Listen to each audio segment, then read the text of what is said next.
Parlamento escucha y conoce el proyecto de Aeroparking. Adicionalmente, visita la oficina del proyecto para conocer más detalles de su funcionamiento. No se para 6 lunes después de su introducción en septiembre del año pasado y según parlamentario Chris Dammers, la comunidad está acostumbrando con el fenómeno de parqueo aquí y ya no está nuevo más. El parlamentario de AVP estima aquí a revisar el propósito del proyecto y su éxito potencial de Cobo.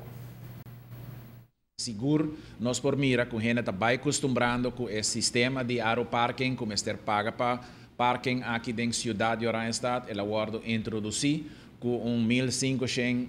caminhos de parquear aqui dentro da cidade, de qual está dividido em 700 pico que está usar individualmente, ora chega, bota paga, bota parquear, e tem outro 700 pico que está usar a base de vergunning. Essa aqui não vou por comprar vergunning mensualmente, vou pagar suma e essa aqui não vai marcar gel. Nós provamos que ainda que pouco a pouco está crescendo mais e mais, a gente está fazendo mais uso dessa aqui.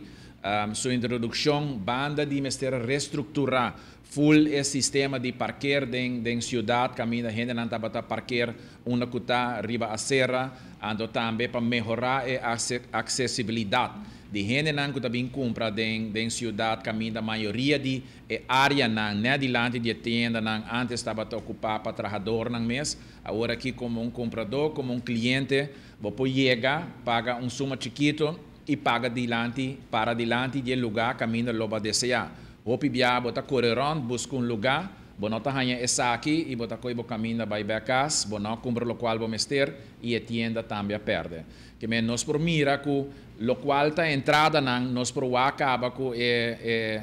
operação, gasto operacional, tá guardo pagador de entrada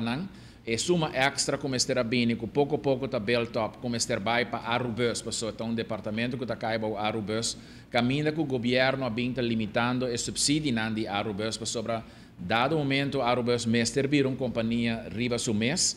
maneira para prosseguir subir a tarifa que mester busca outro meio outra entrada e essa aqui governo abinta hasi com extra que o mestre vai guardo generar na aeroparking lo guardo usar para manter gasto de aerobus above assim que gasto de transporte público não lo sigue crescer ou cresce com suma substancial no futuro. O parlamentário Dammers também mira diferentes benefícios futuros também para